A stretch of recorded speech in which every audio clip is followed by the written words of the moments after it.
Right, I don't know if it started. Yeah. Yeah, right, I think we're off.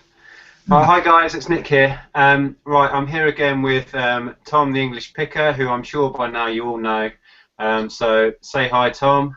Hi, how you doing, Nick? Yeah, I'm good. I'm really good. So how are you? You were just telling me that you've had a bit of a bumper weekend, so sales are still going okay for you. Yeah, yeah. After January sales are going really well.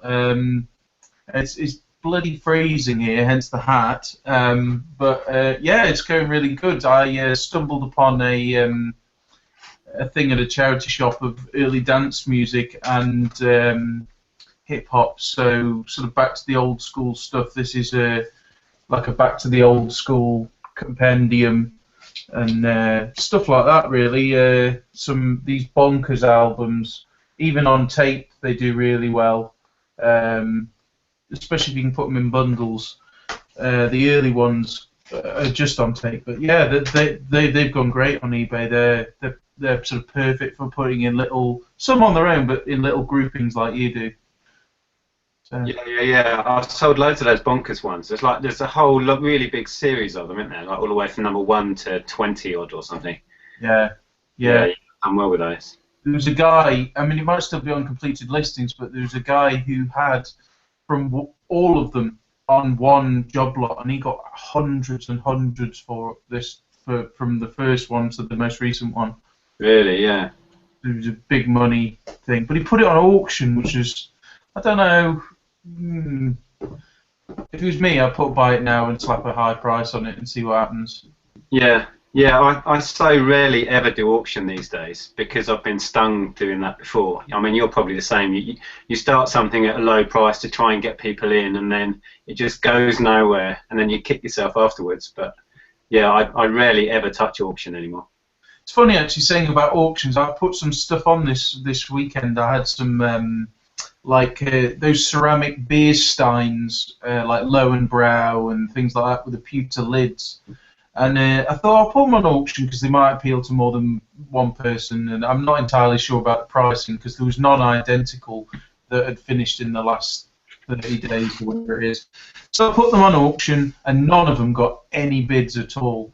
But then after the auction, I had about 3 people contact me. Oh, I forgot the auction. Are they still for sale? And I relisted them all as buy it now, and I've so far sold 4 of them on buy it nows within a day or so.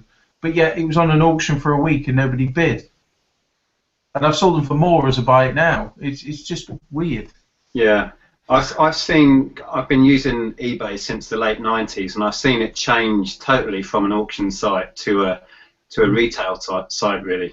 And people these days are so much more all about going on, finding what they want, and clicking it to buy it. It's all about the convenience and speed and all of that. And the site has completely changed. I mean, a lot of people still do use the auction thing, but it's so much more a retail site now. Yeah. Also, another little thing I've noticed is that auction buyers are far more annoying than buy it now buyers because a lot of the auction buyers are looking for the deal, looking for the cheapest price. So I'll just often get bothered with the auction buyers asking me whether that's the cheapest postage I can do, or just little niggly things more so than buy it now buyers. So Yeah, well, I guess perhaps the auction people are more like you say, the bargain hunters. So they're going to try and squeeze every last thing out of you and be finicky or whatever the word is. yeah. Yeah, it's been so long since I've done many auctions that I've totally got out of that now. Yeah, I've done the odd one or two because for items that I'm not 100% sure on or that are popular, like I sold an iPhone for somebody, I put that on an auction. I sold what was it? It was a amber necklace, and I put that international shipping, and that had bids from all over the place and really bid itself up. So occasionally, but 90% or more I'll do by now. Yeah. I'll tell you what I do miss. In the early days when we used to do an awful lot as auction, and let's say I'd list 20, 30 things on a certain day, by the time that 10-day auction period had come up, I used to love sitting there in the evening with the laptop and just watching things end and watching that price ratchet up, if it did, And so yeah, I missed that side of it. The excitement at the end of not having any idea what your item's worth and just watching it sometimes just go bananas at the end. Yeah. That's always fun. Yeah, it's especially nice if you pay 50p for something and then it goes up. Yeah, it's nice. Yeah, yeah. I remember we had, going back to the real early days, about 2000, 2001, we were listing tons and tons of CDs back then. There was so much money to be made. And we had this random Mariah Carey CD single, which had a certain David Morales remix on it, which was hard to get, and the DJs were all after it and that. So we put it on worldwide shipping and as an auction. And we sat and watched that end, and we picked that up for 50p, something like that, and it went up and up, and it got to 30 quid, and we thought, fantastic, 30 quid. It went beyond that, 50, 70, 100, and it went to over £100 for this one single, and it went to this DJ in LA. So yeah, it's just absolutely amazing. From 50p at a car boot sale to £100 was just mind-blowing. That's mad. I've recently actually had a sort of a similar thing. That I bought a DVD box set. It's one to look out for, definitely. And it was made by the BBC, and it was about the First World War. And I think it was a 6 or 7 DVD box set. And I paid 10 quid for it from an Oxfam. And I listed it on Amazon, and I sold it for £268 for this box set. Yeah, crazy. It's just mental. And that went to Holland, something like that, and I did that merchant fulfilled as well. That wasn't through FBA. That was just a merchant fulfilled thing that I popped on there. But they're selling on eBay for the sort of around the 250, 240 mark. Its original retail was £100, so it's obviously in demand. It's definitely worth looking out for. So what was it called? BBC? Is it the World at War thing? No, it was called something like the complete saga of World War One, or so I'll find out the name of it. But yeah, it was sort of in a light brown box, and I looked it up on my phone when I was in the charity shop, and I nearly fell over because I mean it was just a crazy price. But then I cross-referenced on eBay just to check someone wasn't asking too much, and on eBay they're consistently selling for 200 or more. Crazy. I've never sold a DVD set for that much before. No, me either. I mean, I've had the sort of plenty of sort of around 40, 50 pound ones, but nothing in the hundreds at all. Yeah, that's quite amazing. Oh yeah, just shows you. So things will be going alright for you then. Still a lot of sales after Christmas. Yeah. Well, as you're probably aware, I'm trying very hard not to buy much at the minute. We're trying to clear the backlog of stuff. And as everyone knows, I've been working through this monstrous heap of CDs, which is going really well. I sold another 15, 20 this morning, and about 50 odd went out yesterday. So they're going really well. There's not big money in most of them, as I'm sure you're aware, but a few have gone for good money, 20 quid, 15 quid here and there. So, and considering I'd pay 50p on virtually all of them, if not less, it's pretty good, but it's just a lot of work. It's a lot of graft to go through it all, check it all, photograph it all, list it all. But yeah, that's what I'm busy doing. And then I've got all of this crap in here to go through, and then I'll venture into the loft is the plan. I just want to get my stock holding down as low as possible. Yeah. That's the idea. Yeah, I've got the pile in front of me here. I'm looking at is the pile of shame of boxes full of stuff, which I need to get through. But I went to a car boot the weekend, and you would have liked it because there was a woman who got a load of CDs, and they were 10p each, and I just went mad and bought loads. But she got like an obscene amount of like sort of they weren't demo ones. They were sort of for radio CDs. So they had like this is the promo copies. She had loads of promo copies, which was very bizarre.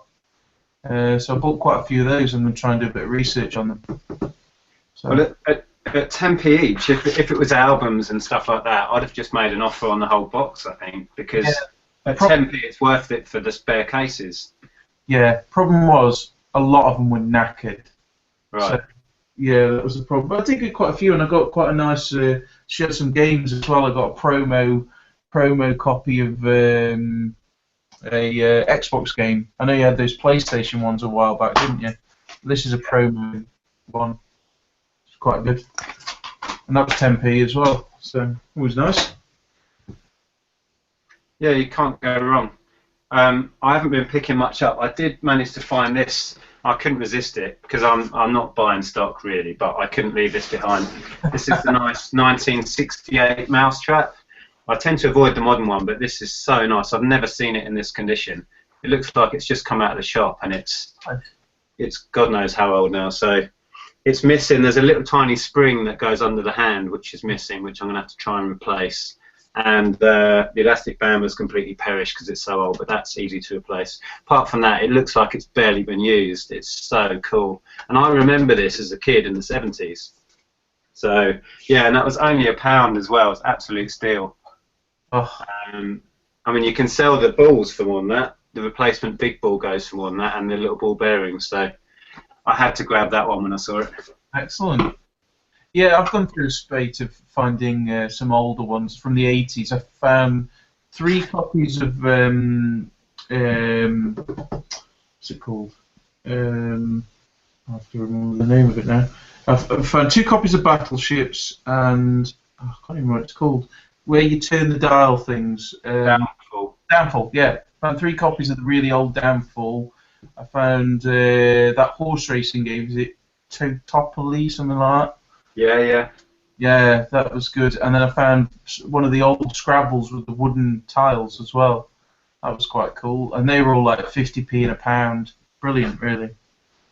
I found a VTech, one of the fold-out Battleship ones. But unfortunately, the sound doesn't work on it, which is... So, I don't know. Might sell it for spares, I'm not sure. But yeah, I've been going mad with board games. This is a good one to look out for. This I'm a Celebrity one. I bought this for £1, and bizarrely enough, it sells new and sealed for around 25-30 quid on eBay. Really? Yeah. That looks like the sort of thing I'd just avoid because it looks crap. But yeah, it's amazing what sells sometimes. I mean, that show's not even on at the moment, is it? So. No. And I've had this before where the box was open, but inside, all that's inside here is a single DVD that's new and sealed. So it's sealed and then sealed again. So I don't know why it's in this huge box, but there's no other pieces. All it is the DVD. So in a way, it's better to open it up and just sell the DVD because then you can send it as a large letter. But yeah, I would have never have thought that, but one to look out for, definitely. Is that the game that you end up having to eat random stuff? I think so, yeah. Something. I think you maybe have challenges and then you end up having to eat disgusting foods or something. Yeah. So who knows? But yeah, definitely one to look out for. I was quite surprised at that. Yeah.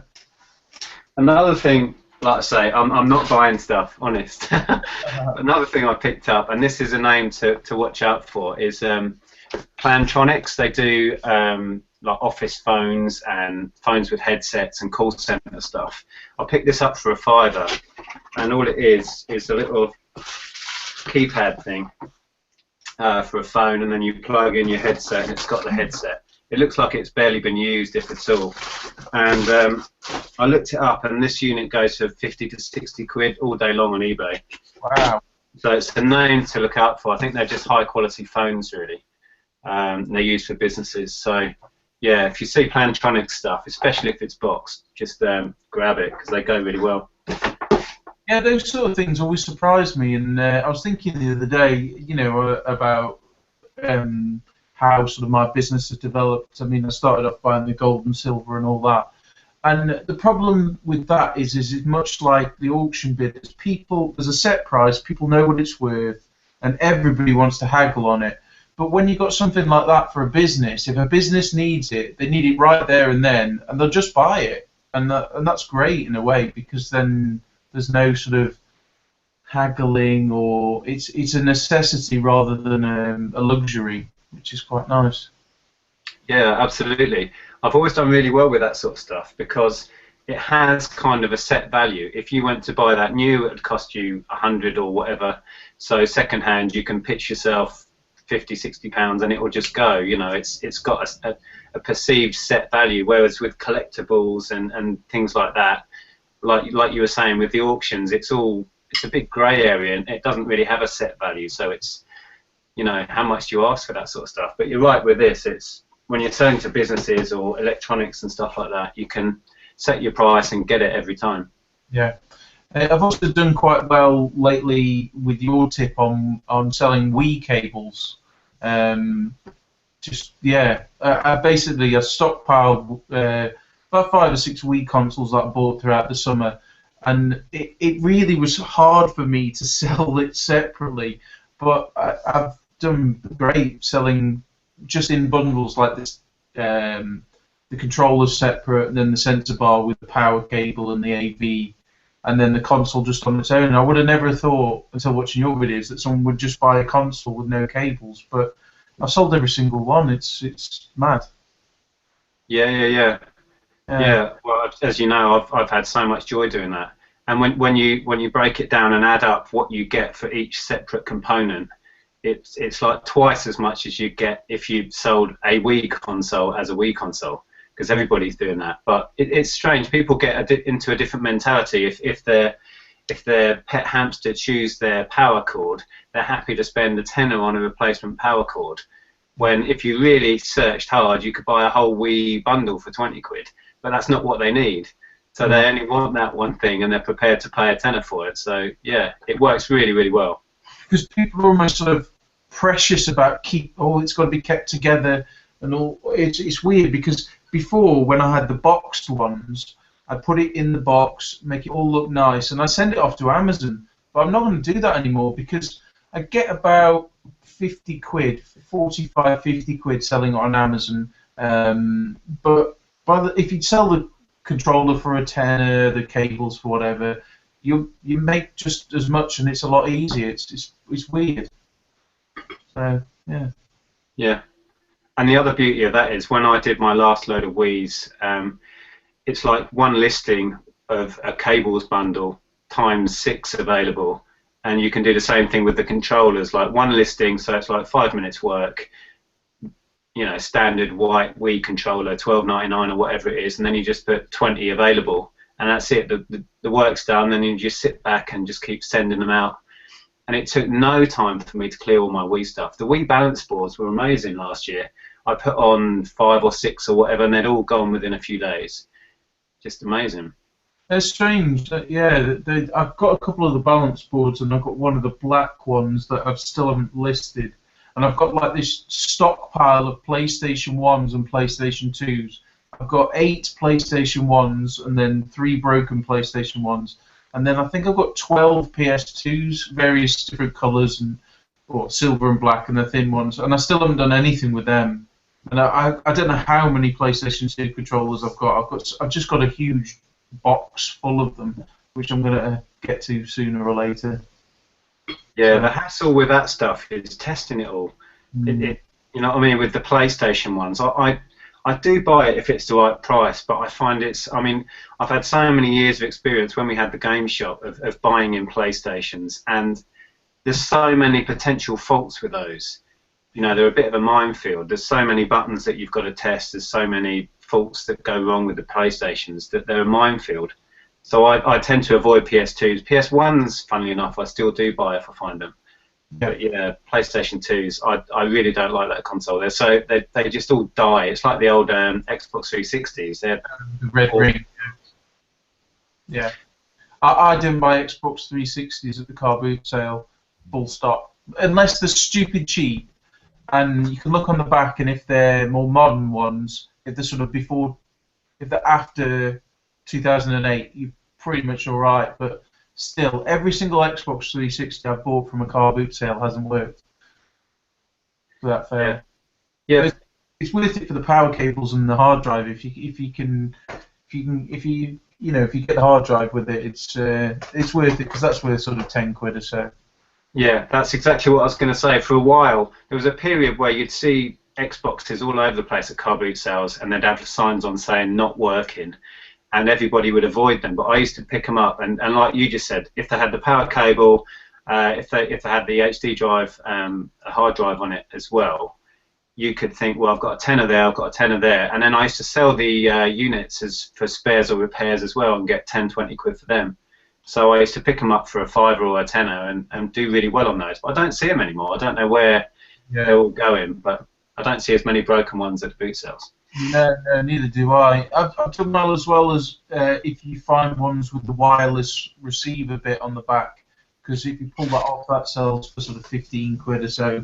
And the little memory cards, if you can put them in a little bundle of a couple of them, they're always worth it as well, aren't they? So yeah. Yeah. So yeah, that's. So what are your plans, if you've got any, for this year? Have you thought? Where are you going to take your business?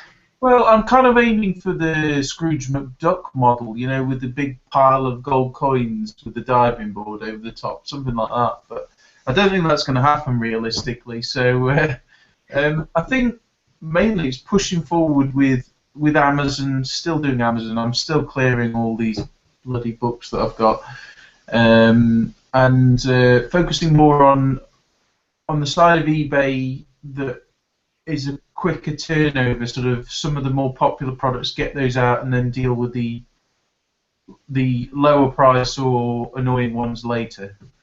That's essentially my plan, and I'm taking a leaf out of your book, and we've got a garage at my place, and we're rebuilding it and re-roofing it and insulating it and turning it into a workspace where I can have proper like temperature controlled storage. Cool. Are you going to do that work yourself, or are you going to get someone in?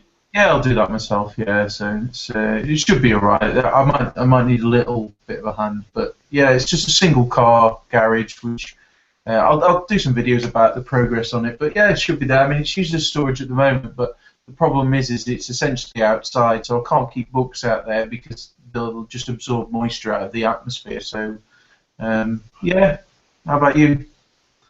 Yeah, well, plans, as you've probably seen, Andrea's side of the business is all the clothing, and that's really taken off. I mean, you might be able to see some of it here. We've just got, our house is full of clothing at the minute, and so yeah, our plans are still to take that back to the high street. We've been working on a business plan for a while, and we're in negotiations for a lease at the moment with a landlord, which just going backwards and forwards. So yeah, and we've got kind of a 5-10 year plan with that, and that's the idea. I'm going to keep going with all of this in the background. I've got so much stock anyway, so I've got to keep going with it to sell it off. But I'll be concentrating on getting the new business up and running, and getting all that set up is the plan. Yeah, that's sounds a lot of work, but I think it's a brilliant idea, really. Yeah, we hope so.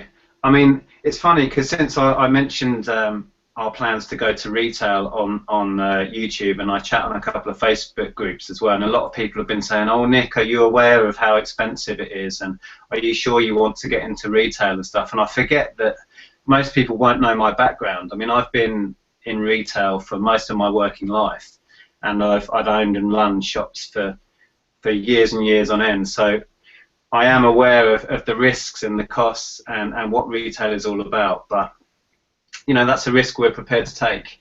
And I don't want to be sat in a shop until I'm 50 or 60. The plan with this is to have a much longer view, and we've got a business model that we want to set up and get working and then replicate. Is the idea, and it's a huge task, and I'm well aware that it could easily fail, but you know, life is all about risks, and being in business is all about risk, really. Yeah. Risk management. Yeah, definitely. Myself, I've also, for one thing, I've noticed, I've taken on a whole sort of area of an antique centre, like a booth. It's 16 foot by 10 foot. I think it is. I think it's 68 cubic feet. I think that's what. And you know, it's not too bad actually, because I looked into additional storage, just to house some of the more difficult products and books. But actually, this is not too dissimilar in price. It's £100 a month, where the storage would be about 85, 90, and you put the stuff in there and they sell it for you. So that's one new thing that I'm going to try out. I'll put stuff in there which is it has a value, but it's maybe a bit difficult to ship. Things like fragile things or big things. So. Yeah, I've been to a few of those, and I've always been fascinated with that concept. I assume, like you say, so you rent the space, but do they get a commission on each item as well? Do they like take 10% or something? How does it work? 10%. Some places charge you more rent, but they don't take a commission. But I don't like those, because then they've got no incentive to sell your stuff. If they don't make any money out of it, they've got no incentive to sell it. Also, you've got to look at the staffing as well. I find that if one place that I looked at, their staff was sort of just your typical minimum wage type staff who really didn't know much about antiques and collectibles. But this one's manned by a lot of people who are quite passionate about it, and a couple of them have got spaces in the antique centre that they subsidise with working there. So that's always important as well. So do they kind of impose on you what you're allowed to put in them? Like, do the things have to be antiques, or can you pretty much just put in your booth whatever you've got? For them, it has to be antique. They're quite strict that it has to be over 100 years old for you to describe it on your label as antique. You can describe vintage as anything older than 20 years old. They don't let you really have anything that's newer than that unless it's collectible, so sort of collectible coins and things like that are allowed if they're modern. But anything else, no. They don't let you sell furs or ivory, none of the golly figures, and no large knives. And this one is a bit weird. They won't let me sell anything made out of gold, and that's because their insurance won't cover it. So they'll let me sell silver items and other jewellery, but it's an insurance matter. So. Yeah, well, that makes perfect sense. They don't want to become a magnet for thieves, which I've had horrible experience of having the game shop. When we first set up our game shop and we were this tiny little thing, we weren't much of a thief magnet, but then the business grew and grew and grew, and we then had, in 1 year, I think we had 4 attempted break-ins where they smashed the windows at the front but didn't get in, and then we had one where they completely demolished the door, flattened the door, and they came in and they wrecked all of the glass cabinets with all our consoles in, stole all the consoles, and by this point we were stocking new games as well, which have a really high value, and they're quick and easy for thieves to sell on. Yeah. So they stole all of our stock, all of our backup copies of all the Xbox 360, PS3, all of that, and they took £5,000–10,000 worth of stuff. Wow. Absolutely devastating. I was in London at a party, and I got home at about 3 in the morning with my wife, and then we got a call from the alarm company, so I couldn't even drive down to the shop because I'd been drinking. It's an absolute nightmare, and we got there and the front door was literally flat. They'd somehow smashed it in. It's absolutely shocking. I've got a load of photos of it actually. I was going to do a video about my sort of working life in retail and my history of reselling, and show some of the pictures of all of that, because it's interesting. Because a lot of people moan on eBay about the scammers and all that, but really it is just the cost of business. I mean, you don't have to deal with, shoplifters or anything like that. So, yeah, I had actually I still do have a cabinet at an antique centre. I've got it in 2 others, and they're just your standard IKEA cabinets. And one of the ones I was in actually got broken into last year, and they broke in through. They took the tiles off the roof. I went in through the roof that way, and then broke in that way. And they were just specifically targeted one cabinet.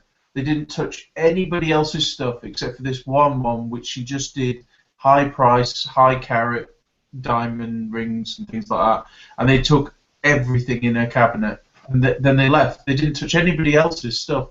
I mean, where they broke in was sort of 6 feet from where my cabinet was, but they didn't even touch it. So that was a pretty shocking, really. Yeah, that was about 15 grand's worth of stuff in that cabinet. Wow. Yeah. The thing with that is it's so soul destroying. I mean, when we had the shop, it was almost like an extension of our home. You know, we'd worked so hard to set it up, and we'd done all the shop fitting ourselves, and it was like a second home. And it was like we'd been burgled at home. It was absolutely devastating. I mean, forget the financial loss. It was a feeling that classic thing you always hear when people are burgled, that you feel violated. I felt exactly the same, because that shop was like an extension of my home, really. And yeah, that took us a long time to get over, and that's one of the reasons eventually we got out, was because we had this constant grief from attempted burglaries and continual shoplifting.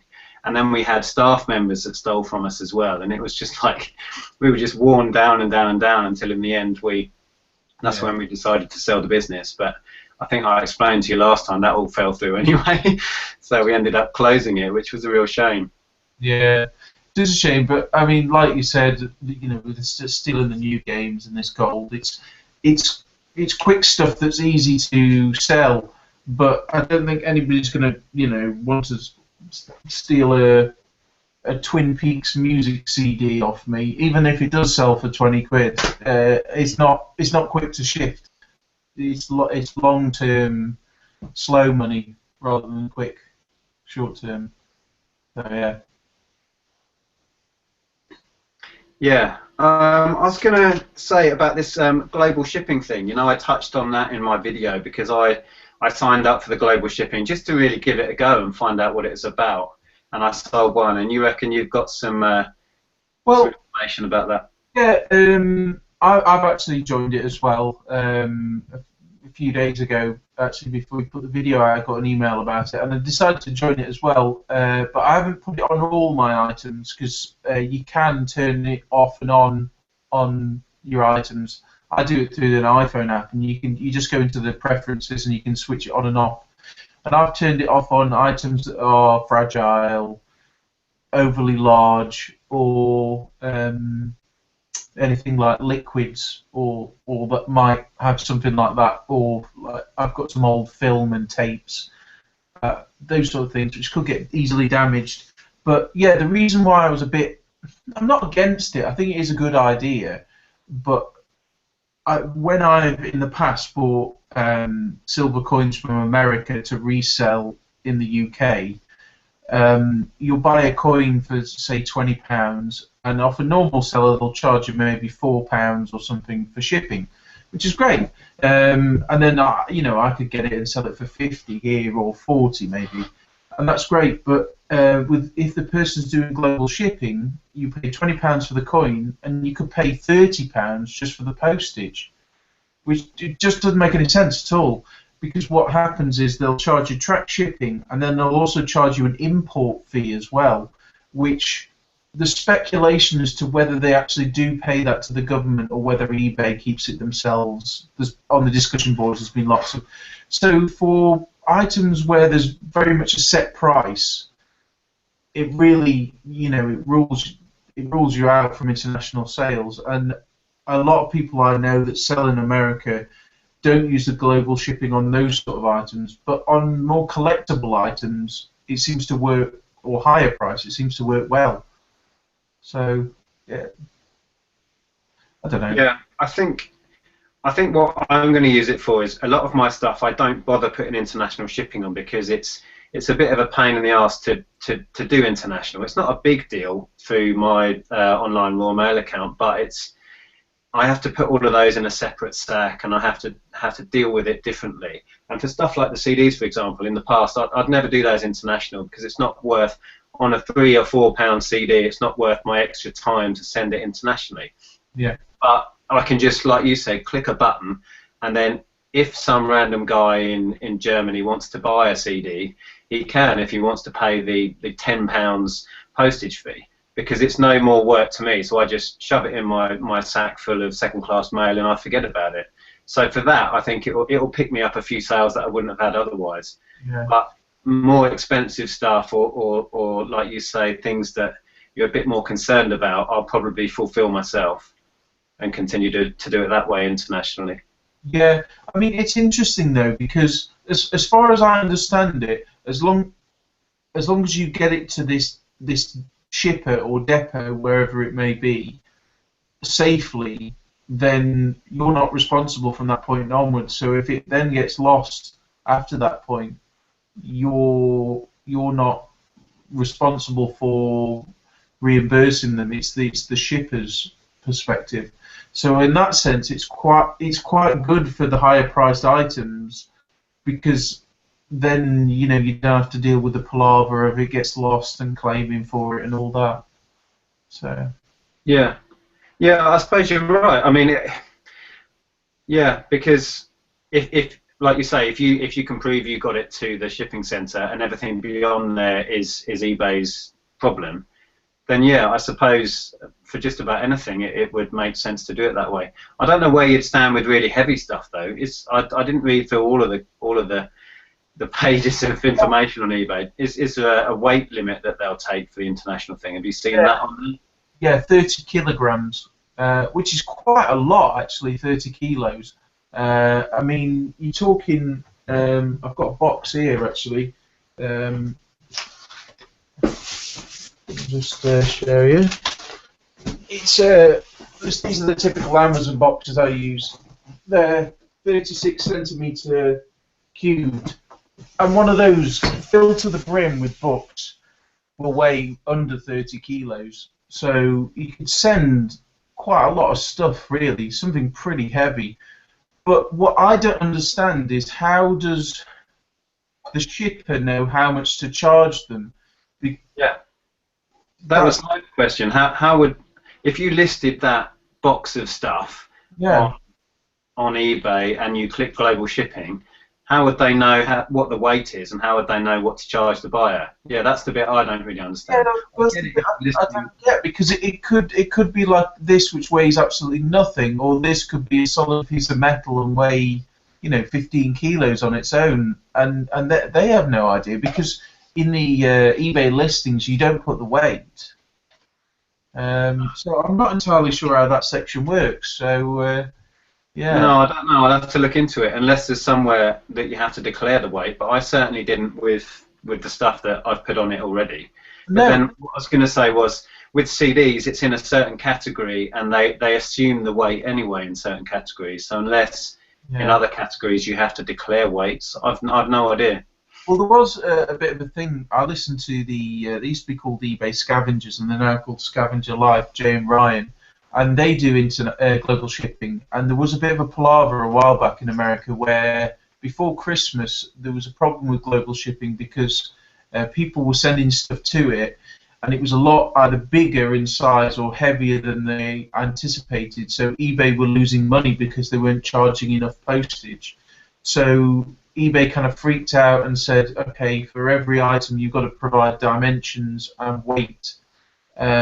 But they've since corrected that and said that you don't have to do it because they freaked out because they've got 3,500 items on their shop, so that meant they'd have to measure and weigh every single one, which would just be an unenviable task. But there is a section on the eBay listing which says the size and weight, but I don't know. It's maybe worth looking into. Yeah. Yeah, I'll kind of learn as I go with that one. Like I say, I've literally been signed up for a couple of days and I've had one sale come through it.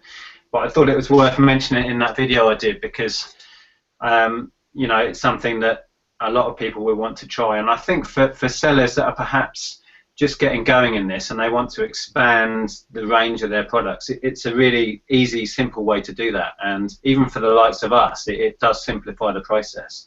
But I think the price is going to put a lot of buyers off. Yeah, and I think that's the thing. It puts a lot of people off. But if somebody can't get that in their country and they really want it, then it's good for that because they'll pay that extra money.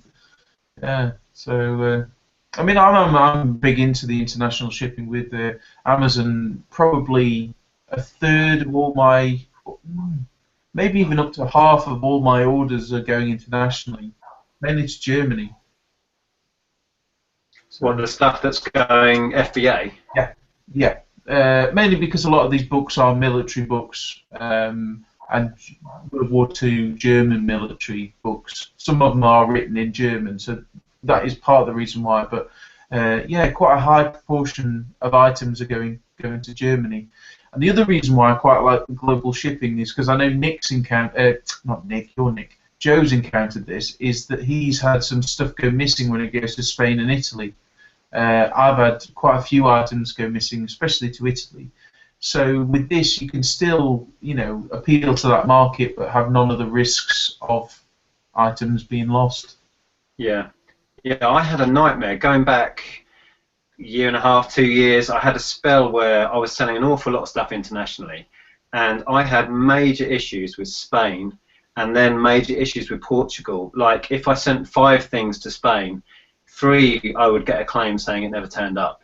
And then the same thing started happening with Portugal and then Italy. So I excluded those territories, and then I started really stopping sending international on a lot of my stuff because I was getting really peed off with it.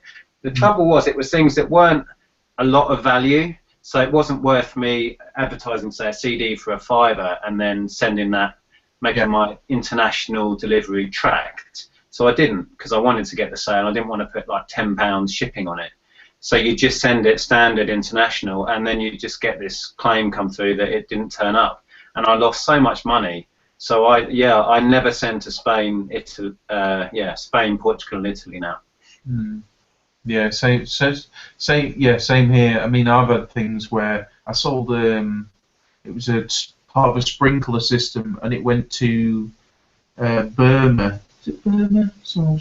Yeah, I think it was Burma it went to, and that got lost as well. And then I sent some stuff to Singapore as well. That was a Walkman cassette player, and that got damaged in transit. So then I refunded them all. But then the buyer sent it back to me without me asking. I just said keep it, and they sent it back to me, and then they were asking for money, and it was an absolute nightmare. Yeah. So. Yeah. Yeah, we all get those. It's like the classic Monopoly board I told everyone about. That was just, on one side it was hilarious, on the other side I just wanted to scream at the guy. It was just ridiculous. I mean, that was just so out there. That's like saying the statue of David is broken because it's got a crack in it. Just exactly. It's that story epitomises. I've had buyers like, not quite that bad, but are just to the point of being unreasonable, or they're just annoyed, and then they're working themselves up. They're getting annoyed that they're getting so annoyed at it, and no matter what you do, you can't calm them down or make them see sense. Yeah. So, the thing that really annoyed me about that whole Monopoly saga was that he seemingly came round to the understanding of, oh, it's meant to fold up, I get it, but he never replied to my last email. He just left me negative feedback. He never came back and said, I'm really sorry, I've been a jerk. That's all I wanted, really. It wasn't about the money, it wasn't about that. It was trying to get across to him, look, I haven't sent you something faulty, just realise and apologise. That's all I really wanted by the end of it. Was for him to say, yeah, I've been the idiot, not you. But I never got that. Yeah, I mean, it's just I've had some funny things recently. I was selling. I still haven't sold it actually. It's like a little carved folk art piece, and it's got like 4-leaf clovers on it. So it's sort of it's not made in Ireland, but it's kind of got that look. And I put it on there, and I thought I'll put it as an auction because you never know. I have no idea what this is worth. There's none at all that sold similar. It's only about that big, something like that. So I put it on for 50 quid, thinking, we'll see what happens. And within 3 days, it was a week auction. Within 3 days, I got 28 watches, and I thought, wow, this is going to be great. And then on Thursday, I'd set it from Sunday to Sunday. This was a few weeks back. And on the Thursday night at 11:30 at night, on my mobile rang, and it was an international number, and I thought it could have been Amazon because I was waiting a call back from Amazon that week about an issue with Amazon. So I answered it, and it was an Irish guy. So some of the Amazon call centers are in Ireland. So I thought, oh, it's Amazon, cool. But then I couldn't understand a word this guy said, and it was an older gentleman, Irish gentleman, wanted to know about this carved thing, and he was asking whether it was Irish, and I was like, I don't know if it is, but it's got, a clover leaf on it and some carved harps and things like that, so it could be. And then he said, well, when's the auction? I said, well, it finishes on Sunday. He said, well, where's the auction house? And he thought I was an auction house selling this item, and he couldn't understand that it was. I don't know what he couldn't get. So he got my number off eBay. So he'd obviously gone on eBay and got my number. But he was asking. He goes, "Do you take telephone bids?" And I said, "No, you have to go. It's like an auction. You sign in, you put your amount in." He goes, "Okay." He goes, "Well, can I leave a commission bid?" I said, "No, just do it through." And he would not get the fact that it's an auction. And then he started going, "Okay, my name's John McConnelly. I think it's John McConnelly, something like that. Can you put me down for 100 plus one bit?" I said, "I can't put you down for anything." Okay. And then he goes, "Well, my credit card number is," and he starts reading off his credit card number. I just put him down because I was like, "I'm not dealing with this. I'm not." He could not understand that I wasn't an auction house. It was just this thing. I've ended up taking it off eBay, and I'm going to take it to a local auction house and see what they think about it, and then I'll relist it as a buy now because I just too much hassle. So yeah, that was a bit of a funny story I had recently. Yeah, I had another one where I don't know if I told you about this before, but Argos and eBay teamed up and did that click and collect kind of thing. Yeah. You could select. You could basically on your listing it would say click and collect with Argos, so you could buy it now, and then I would send my item to your local Argos and you pick it up. Well, I had a woman buy an item off me. It was something I'd actually bought in Argos as well, bizarrely. And she had bought it off my eBay site, and she'd seen that it was click and collect in Argos, and then she'd gone to check out, and she had clicked the cash on collection button as the option for her payment, and then just sort of left it. So on my screen it was just left as payment not come through, etc. So I sent her a few reminders and said you haven't paid for this, etc. And anyway, I left it a couple of weeks, and then no, only about a week actually, and then I got an email from her saying, "I've been to my local Argos and my whatever it is isn't there." And on eBay it said that delivery should take 4 or 5 working days. And I said to her, "Well, I haven't sent it because you haven't paid for it." And she said, "Well, it said on eBay it said payment in cash on collection." And I said, "Yeah, that's if you come to my house and collect it from me." I said, "I'm not sending it to Argos somewhere." So she had seen click and collect from Argos as an option. She had seen pay cash on collection as an option, put 2 and 2 together and got 5. And yeah, so that was just ridiculous. But trying to explain to her by email that the click and collect from Argos thing and the cash on collection weren't compatible was nigh on impossible. But what she was wanting to do was turn up at Argos and give them 20 quid or whatever it was. It's like, I'm not Argos, you can't pay Argos for my thing. And she just didn't understand it. So we just cancelled the sale, I think, in the end. That's funny, actually. I get that quite a lot with Amazon stuff because people think I'm Amazon. So they'll send me the bizarrest questions. Like, my stuff's in a warehouse, hundreds of miles away, and they'll ask me, "Oh, is there an illustration on page 6 which shows this?" I have no idea. Hundreds of miles away. I haven't got a clue. Yeah. So it's really frustrating Yeah, it's understandable. People don't understand the mechanics of it, do they? And when it says fulfilled by Amazon, I can understand that, but that's quite funny. Yeah, so it does happen a lot, but there is the benefit in that is that they can contact Amazon and sort that out. But also the benefit with the fulfilled by Amazon in that sense is if it gets damaged in the post or they leave you a negative feedback saying this was late, it's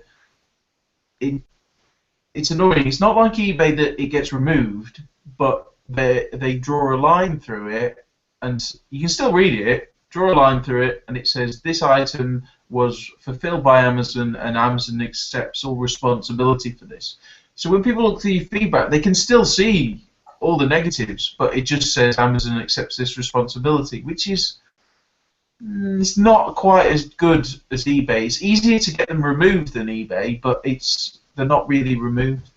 So anyway. Yeah, I remember I don't, as you know, sell that much on Amazon anymore. But when we used to sell tons and tons, we used to likewise get tons and tons of feedback. And what used to annoy me is every now and again you'd get negative feedback come through,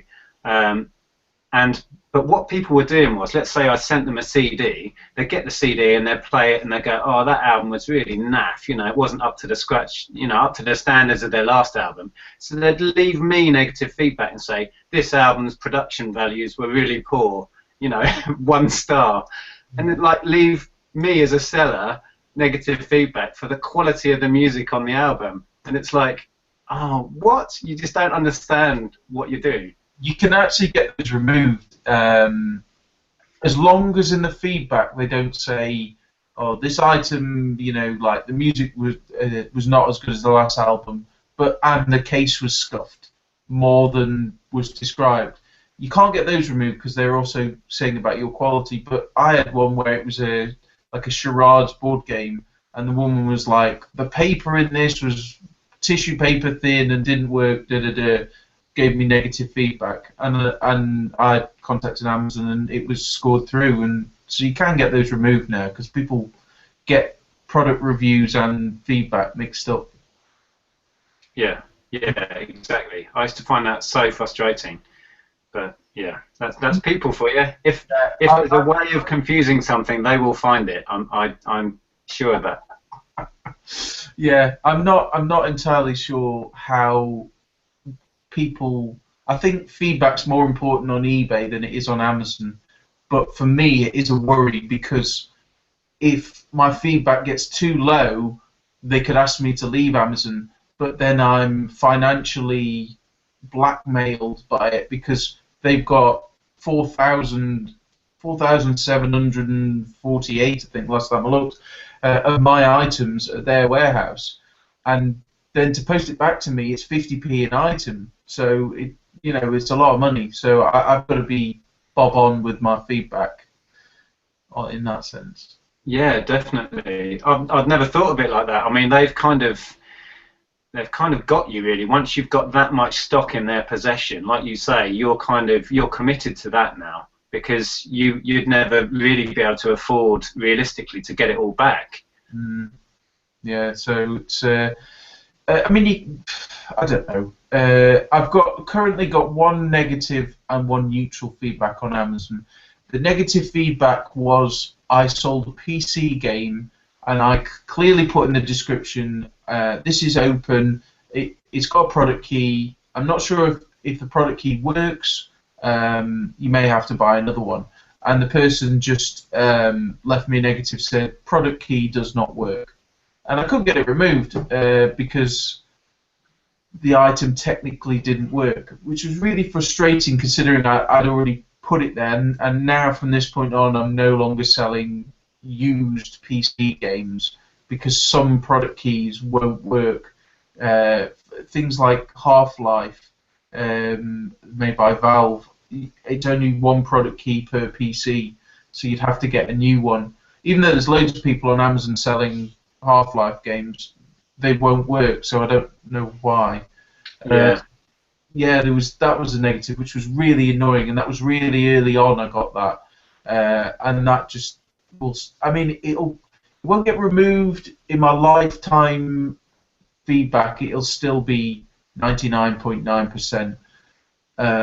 But after 12 months, it will improve. And then I got a neutral because it said this book, one of the rear pages was ripped slightly. I didn't notice it because I'll flip through. I'll just loosely just flick through a book, and then to miss one page that was ripped slightly. And I contacted the person. They never replied. There's nothing I could do. So annoying, but not too bad. And I've had one neutral feedback on eBay, and that was someone just said, "Oh, this wasn't as nice as I thought." That kind of thing, and I couldn't get it removed because it was just their personal opinion. Yeah. Yeah. I've had some really, again, stupid people leave me feedback on eBay and said, fantastic item, wonderful seller, couldn't be happier. But they've just clicked the negative. You know what I mean? You've got three options: negative, neutral, positive, and they've written a lovely glowing review and just clicked the wrong button. Yeah.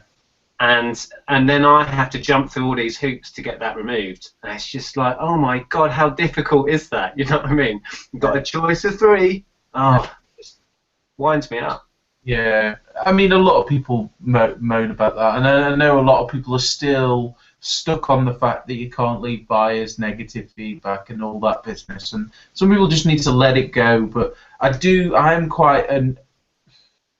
okay with the system, but I do think that neutral should mean neutral, and also with the star ratings, that if you give someone a 3 out of 5, that is technically weighed as a negative.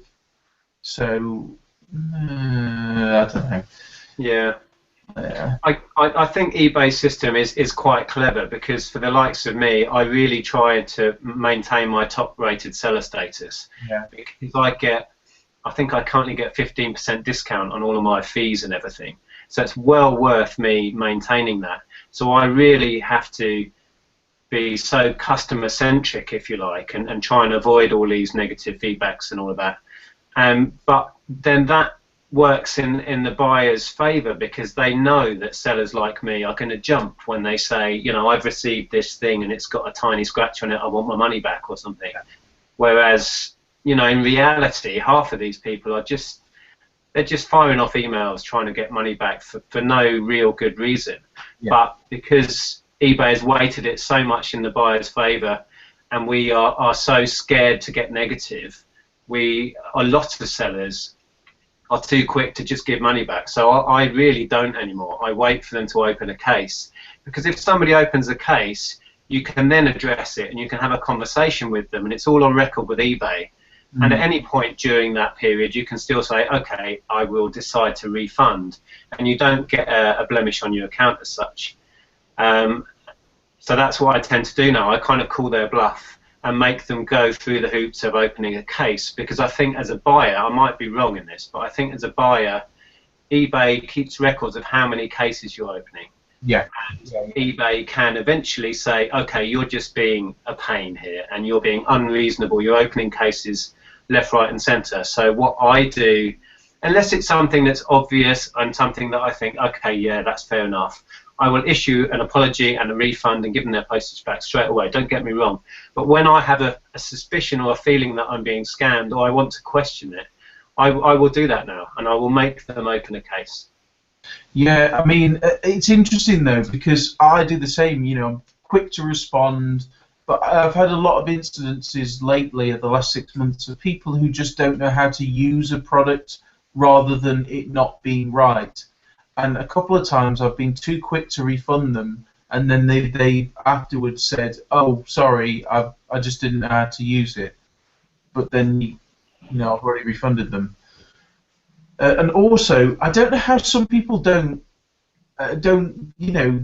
get away with stuff. Like I ordered a set of labels, not these ones, but a similar set, just clear labels for sealing things, CDs on Amazon, and it turned up in a jiffy bag, and it was this thick. It's sort of too thick to go large letter, and the guy had just slapped a second class normal stamp on it, not even a large stamp.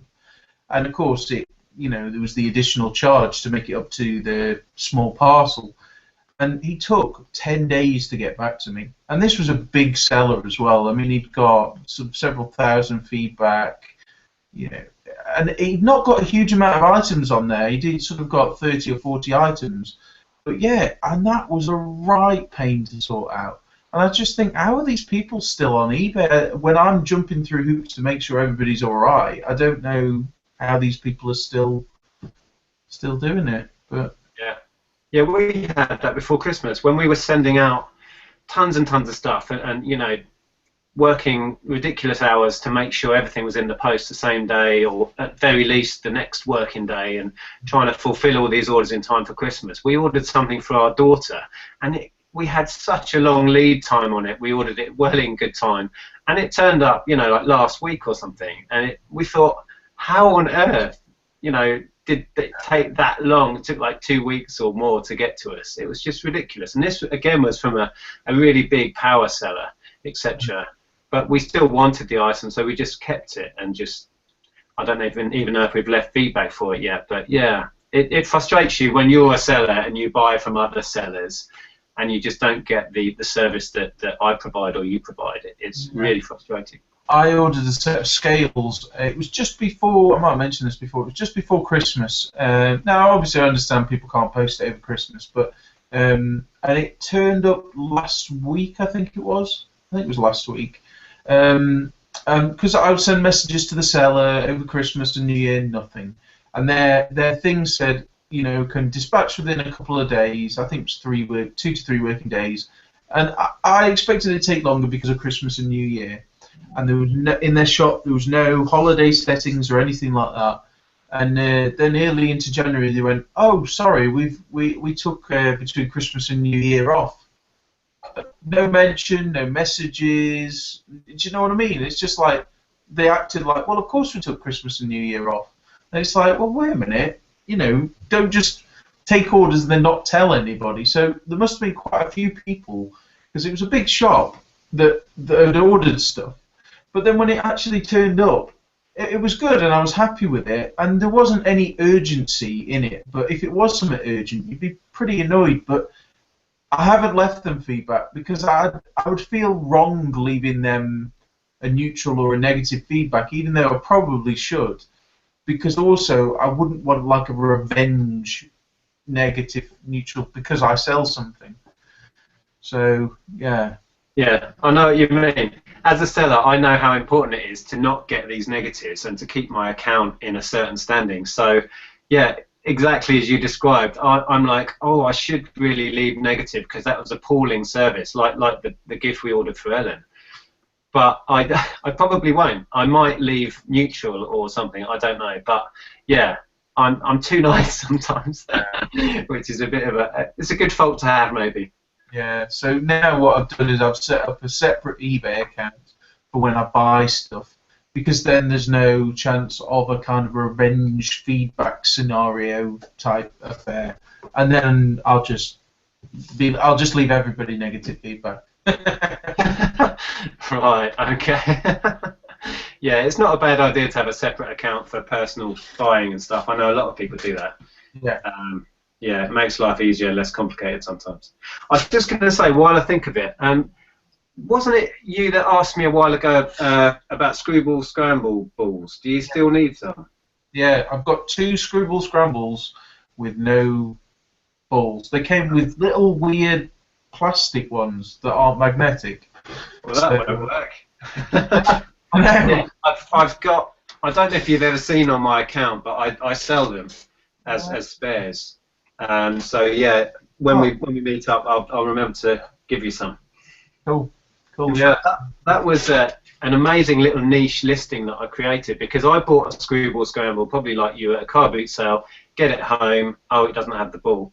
And I tried to buy one myself, and nobody was selling them on eBay or Amazon or anywhere that I could find. So I then bought another one with the ball in it, and I went to great lengths to find its exact diameter and weight, etc., etc. And then I found a supplier for them, and I thought, I'll create a listing, because if you find something that you can't get hold of, the Yeah. chances are there's somebody out there who is looking for it as well. So I created this listing thinking I might sell the odd one here and there, and I put it on a month or so back, and I've sold, I think it's over 300 of these balls I've sold now. That's And fun. I'm getting them for, I mean, I don't want to give all my secrets away, I don't want everyone to copy me, but I'm paying pennies, like a few pence, and I'm selling them for £1 with £1 shipping. And most people are buying 3, 4, 5 at a time. So it's been a real money spinner.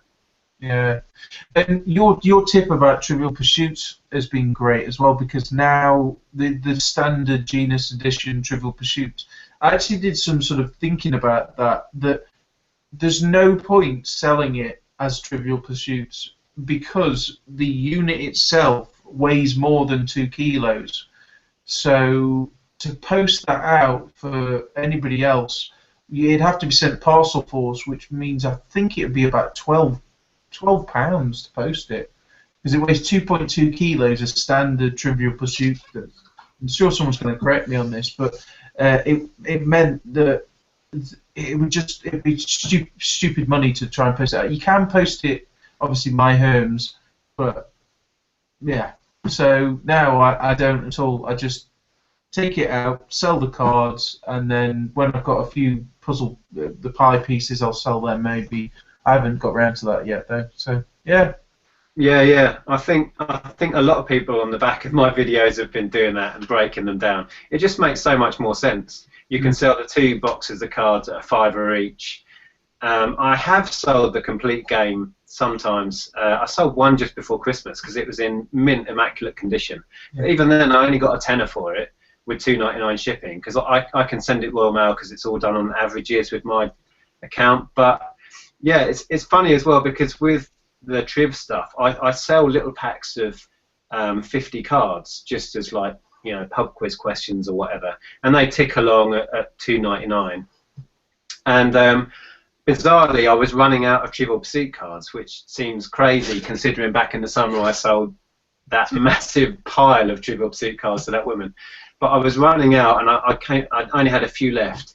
And you might know, if you have a listing that runs permanently on Good Till Cancelled, you don't want it to run out of stock and end, because then you lose your ranking.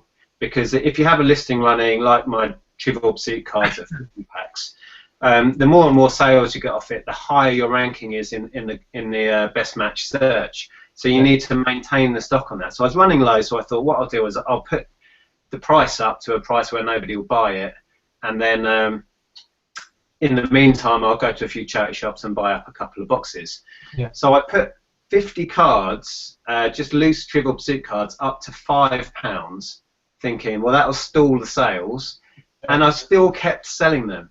So I sold a load of packs, 50 cards, which is costing me, I mean, I pay, at boot sale, I'll pay 50p or £1 for one big Genus box, which has got 1,000 cards in it. So they're costing me, 50 cards cost me like a penny or two. And I was selling them for £5 for 50. And it got to the point where I'd nearly completely sold out. And then I managed to find some more, and I put them back down to £2.99 because I was selling a lot more at that price. But it is nuts what people will pay. Absolutely nuts. It's interesting though, because that is actually against eBay's policies. It's called placeholding. You see it quite often. I don't know. If I'm bored, I'll just browse through completed listings on random categories, and you'll see some things that are listed as well. So, like the cheapest weird stuff, like a replacement battery for a laptop, listed at £5,000, and you think, what on earth? And it's that. And but I think that's when people price it stupid high, it gets logged by eBay and they get removed or whatever. But I think just upping it a little bit, that does work. I had that with some Thomas the Train sets that I got. I'd actually ran out, but I knew where there was some available, so I was going to bought them, and I upped the price, but I didn't sell any. But yeah, I mean, you could make a small fortune on Trivial Pursuit cards at £5 each. Yeah, that's Yeah. The Well, pack. not quite a fiver each. If I could sell them a fiver a card. Yeah. But also, I do the same thing with Pictionary cards, and they tend to sell seasonally. They do really well at Christmas when people are thinking of after dinner games. So I sell 50 Pictionary cards for $2.99 as well. And just to get that extra push up the rankings, I offer free shipping and a next day delivery option. So like special delivery on 50 random Pictionary cards, thinking nobody's ever going to do this, so I'll just make it expensive. So I put £10 delivery for next day delivery on these few random cards, and somebody even took that option. So somebody spent £3 on 50 Pictionary cards with £10 shipping to get it sent next day. So how important were those random Pictionary cards to that person? It just blew my mind. Well, before Christmas, on most of my listings, I put the option of special delivery. So on the day before Christmas Eve, I had quite a lot of orders that had the special delivery option on, which was quite nice. Some people are just mad. I just don't get it. Yeah, I get the needing a Christmas present for last minute, but it just tickled me that this really random item that is almost worthless. They were prepared to pay £10 to get it by 1 o'clock the next day or whatever. It just seemed ridiculous. Yeah, I mean, yeah, it's there's this sort of fad. I don't know if it's a fad, but there's this thing in Australia going on at the moment. I've got a mate who lives over there, and he was telling me about it. And also, I've heard on the eBay scavengers about it that there's this weird card collecting craze, and it's your standard playing cards, but people try and collect, say, the Ace of Spades. So they have the Ace of Spades from as many different card packs as, so one might have Marlborough on, or one might be sort of a Park Lane or a Chesterfield cigarette card. So they have the Ace of Spades from every single, there's a name for it and I can't remember what it's called. So there's guys in Australia who are they'll take a pack of cards and list every single card out of it on a listing. And they're selling for sort of, $2-3 each, but for a pack of 52 cards it soon adds up. Just mental. I've not heard of that one. That's just. Yeah, I don't know whether it's worth looking into. But old playing cards, there's some quite good money in them anyway. The 90s. I saw the chap, American Picker Man. I think you put me onto him. I found his channel through yours, and I've been chatting to him, and I've recommended him on one of the Facebook groups as well. I just find him endlessly entertaining. He's the funniest guy as a reseller making videos. So yeah, everyone watching this, I think what's his YouTube? MyPackrat, isn't it? His YouTube name, MyPacrat. So check him out. But he was buying up in one of his videos really old playing cards and seemed to do really well on them. Yeah. Those kind of the niche market things, the replacement parts. I bought a Kenwood blender thing at the weekend as well, so I'm going to be attempting to part that out at some point as well. Also, there is another thing. Some of the JML products, there's various different, some of their bigger items that are in parts. Some of those sell for parts only as well. There's something called the Dry Buddy, and the legs for that sell on their own. And also there's like a bag on it, so because it's for drying clothes, so the bag can get mouldy, I think, or something. I've seen people selling those, because I just type replacement parts and put in categories, and you can see what parts are selling. Yeah, that's a great way of finding new markets, is to just use eBay. Just put in random searches. Yeah, I've done that a lot. Talking of Kenwood stuff, I've still got all of my Kenwood stuff to list. There's loads of it. I must have 4 or 5 of the big mixers, and they're worth loads of money in parts, but I just haven't got around to it. So that'll be one of the next jobs once all of this is gone. Yeah, there's the classic things like laptops as well. I bought this laptop, and it had a battery and a charger, and the I've actually, this is what I've got left. I've actually sold the battery and sold the charger because they're worth more than if you sold the laptop on its own working anyway. So even though this works, I've sold the battery and the charger, and now I'm just going to sell it as working but needs battery and charger. So it's mental. It doesn't make any sense. But Yeah. yeah. Yeah. Anyway, I'm going to have to wrap up, buddy, because my wife's just come home, and I think we're going to go and have some lunch. Yep. So, yeah. So well, yeah, we'll have to schedule this again, and I'll contact you about a possible meetup. See if we can sort that out. yeah, I'm looking forward to getting together, having a few beers, and chatting some more. So Yeah. thanks for the chat, Tom. And like I say, we'll do another one in a month or something, and Yeah. see what's happening.